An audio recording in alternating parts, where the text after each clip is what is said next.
অবশেষে জানা গেল শাকিব খানের বরবাদ এর ফার্স্ট লুক প্রকাশের দিনক্ষণ। 18 তারিখ অর্থাৎ আগামীকাল জমকালো আয়োজনে শাকিব খানের বরবাদ সিনেমার ফার্স্ট লুক প্রকাশ করা হবে। যেন ফার্স্ট লুক পোস্টার না, 3D motion poster with BGM release হবে।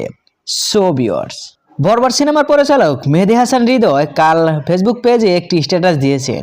সেটা হলো, অপেক্ষার অবসান, দেখা হবে বরবাদের ফার্স্ট লুক পোস্টার নিয়ে 18 ডিসেম্বর।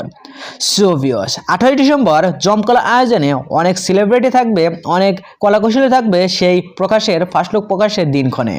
এই সিনেমা বাজেট অনেক ভালো মাপের, তাই জন্য 3D মোশন পোস্টার হবে অনেক বিগ ধামাকা। শাকিব খানের এই প্রথম শাকিব খানের ছবিতে বা শাকিব খানের পোস্টারে এই 3D মোশন পোস্টার আসবে। সো ভিউয়ার্স, শাকিব খানের এই 3D মোশন পোস্টার দেখতে আপনাদের কি মতামত কমেন্ট বক্সে জানিয়ে দিন। আর হ্যাঁ, বিনোদন জগতের সকল খবর পেতে চ্যানেলটি সাবস্ক্রাইব করুন। ধন্যবাদ।